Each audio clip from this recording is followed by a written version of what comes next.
Bonjour, nous ouvrons aujourd'hui le chapitre 5 du livre des Nombres, un chapitre assez surprenant puisque après avoir magnifié la stature du prêtre, du Kohen en hébreu, tout à coup, on va parler des lépreux impurs, des objets à restituer et de la femme adultère. Tout cela suivi au chapitre 6 du Nazir, de l'abstinent, avant qu'au chapitre 7, on ne reparle de l'organisation de la vie autour du Mishkan. Donc, ces deux chapitres forment une sorte de parenthèse dont on a du mal a priori à voir la pertinence dans la logique globale de la première partie de ce livre, et pourtant. Alors, les versets 1 à 4 nous rappellent la législation sur ceux qui sont atteints d'infection. Je vous rappelle qu'il faut oublier la traduction de lépreux, on a vu ça à propos du livre du Lévitique. Bon, ce n'est pas ça qui est important ici. Ce qu'il faut voir dans le droit fil du chapitre précédent, c'est que, de même que les Kohanim c'est le pluriel de Kohen, le prêtre, de même donc que les Kohanim protègent les Lévi'im afin qu'ils ne voient pas l'arche et qu'ils n'en meurent, de même que les Lévi'im protègent le peuple afin qu'ils ne profanent pas le sanctuaire et qu'ils n'en meurent, eh bien, le peuple lui-même protège ceux qui sont déclarés impurs afin qu'ils ne contaminent pas le campement des fils d'Israël et ne meurent. Et donc là, on a comme une sorte de cercle concentrique qui marque non pas les privilèges des instances les unes par rapport aux autres, mais bien les tutelles qu'exercent ces instances les unes par rapport aux autres, à commencer par les Kohanim. Alors évidemment, rien n'empêche d'interpréter tout ça de manière négative en lisant qu'il s'agit en fait, avec le prétexte de la sainteté, de se réserver le pouvoir, mais de telles interprétations ne tiennent pas compte de l'ensemble de la dynamique que la Torah tente de mettre en œuvre depuis le commencement. N'oublions pas qu'ici, on met en place l'âme d'un peuple, dont le but est de s'élever vers Hachem, de travailler sur soi et non pas simplement de modéliser un système de caste dont les impurs seraient les intouchables façon hindoue, si vous voulez. D'ailleurs, pourquoi est-il question de l'impureté à cet endroit ? Eh bien, tout simplement parce que tous, de quelque clan que ce soit, y compris les Lévi'im, et parmi eux, y compris les Kohanim, tous donc, parmi ceux qui viennent d'être dénombrés, peuvent contracter des impuretés. Il ne suffit pas d'avoir été recensé par Moïse à Aaron pour en être immunisé. D'ailleurs, le verset 3 parle là, très étonnamment, non pas tant de l'homme comme de la femme, comme on traduit souvent, mais du masculin comme du féminin. Zachar ad nekeva. Exactement les termes employés par le récit sacerdotal de la création lorsqu'il est dit que Elohim crée Adam à son image et à sa ressemblance, Zachar ou nekeva. Masculin et féminin, il le crée. Alors, je vous renvoie aux vidéos concernant la création, mais en attendant, on nous dit ici que c'est de Adam qu'il s'agit. Or, Adam, ça n'est pas vous ou moi. Adam, c'est vous et moi. Ni vous sans moi, ni moi sans vous. Adam, c'est par essence un être de communion, raison pour laquelle, à ce moment de l'histoire sainte, le représentant de Adam, porteur de l'image et de la ressemblance de Hachem, eh bien c'est le peuple des fils d'Israël. Un peuple qui ne peut envisager son élévation vers Hachem et son union avec lui que dans la mesure où précisément subsiste entre Hachem et son peuple cette image et cette ressemblance. Alors entendons-nous bien, il n'y a pas d'identité entre Adam et Hachem. Ça, c'était la prétention de Pharaon. En revanche, il y a bien cette image et cette ressemblance sans laquelle aucune union ne serait envisageable. Or, ce que l'impureté vient altérer, c'est précisément cette image et cette ressemblance entre Adam et Hachem, et donc la possibilité de leur union rendant vaine toute offrande dans le sanctuaire. Dit autrement, si l'impureté vient porter atteinte à ce projet nuptial, c'est qu'elle atteint tout le peuple et non pas seulement les individus. Dès lors, eh bien, il faut en préserver le campement pour que le projet nuptial ne s'effondre pas. Ce qui ne signifie pas que le renvoi des impurs consiste en une excommunication. Le renvoi permet à toute la communauté de poursuivre le travail d'élévation, mais une élévation dont on a bien dit par ailleurs qu'elle entraîne tout le peuple, y compris les impurs, dans la sainteté. Du coup, si l'impur ne peut pas œuvrer activement à cette élévation du peuple, ça ne signifie pas du tout qu'il soit exclu de cette élévation à laquelle travaillent les offrandes et qui concerne, encore une fois, tout le peuple comme un seul Adam. Les versets 5 à 10 abordent quant à eux la question du délit, le fameux hacham, qui demande une offrande pour les délits dont le fautif est responsable. Alors ici, très clairement, il s'agit d'une reprise condensée du Lévitique.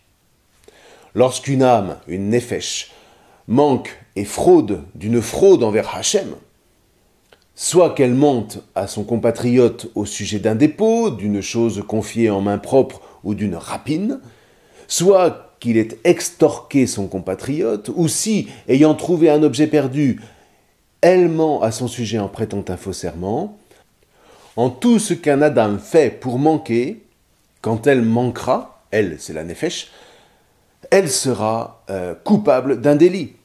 Qu'elle restitue la rapine qu'elle a rapinée, ou l'extorsion qu'elle a extorquée, le dépôt déposé chez autrui, l'objet perdu qu'elle a trouvé, ou tout au sujet de quoi elle a prêté un faux serment, elle le restituera en son entier en y ajoutant 1/5, et elle le donnera le jour de son délit, c'est-à-dire le jour où cette nefesh viendra offrir l'offrande pour les délits. Voilà, ça c'était le livre du Lévitique au chapitre 5. Or, cette fois, il ne s'agit plus du masculin comme du féminin, Zachar ad Nekeva, mais bien de l'homme et de la femme, Ish ou Isha. C'est-à-dire que là, il est question du rapport horizontal, pour ainsi dire, ou du rapport fraternel entre compatriotes, tous sexes confondus. Alors, on se demande, c'est quoi le rapport avec ce qui précède? Eh bien, le rapport, ce sont les 2 tables de la Torah qui sont dans l'arche, disent les rabbins. D'une part, la première table pose les paroles concernant Hachem, d'où Zachar ad Nekeva. Il s'agit de ne pas perdre cette ressemblance pour ne pas entraver le mouvement d'élévation vers Hachem. Et d'autre part, la seconde table qui pose les paroles concernant les rapports entre compatriotes, hommes et femmes, Ish ou Isha. Tu ne voleras pas, tu ne témoigneras pas à faux contre ton compatriote, tu ne convoiteras pas, etc., etc. Dit autrement, c'est bien beau de tout organiser pour garder pur le sanctuaire ou le peuple, mais encore faut-il que ce qu'on met au cœur de cette communauté, c'est-à-dire l'arche contenant les tables de la Torah, soit vécu dans la chair, dans le concret de la vie en communauté. Sans quoi, on tombe dans un formalisme insupportable et surtout complètement stérile. Et les Lévi'im ne servent à rien, les Kohanim ne servent à rien, et le peuple perd son âme. Vous voyez, c'est déjà, d'une certaine manière, l'application des appels prophétiques. Je vous prendrai du milieu des nations, je vous rassemblerai de tous les pays, je vous conduirai dans votre terre. Je répandrai sur vous une eau pure, et vous serez purifiés. De toutes vos souillures, de toutes vos idoles, je vous purifierai. Je vous donnerai un cœur nouveau. Je mettrai en vous un esprit nouveau. J'ôterai de votre chair le cœur de pierre. Je vous donnerai un cœur de chair.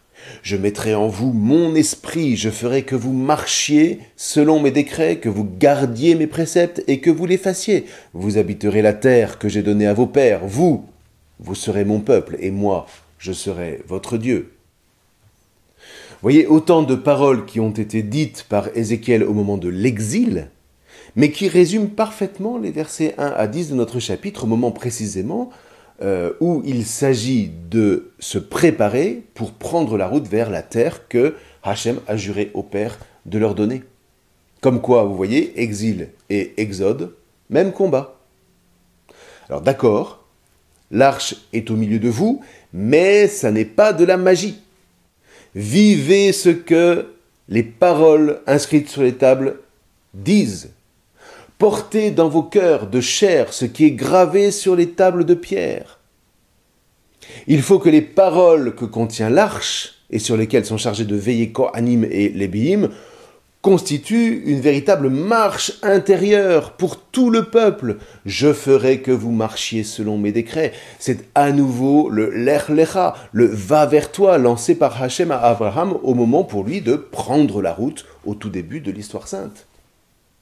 Du coup, le peuple des fils d'Israël est bel et bien le peuple des fils d'Abraham, mais monté sur ses épaules pour voir plus loin, toujours plus loin.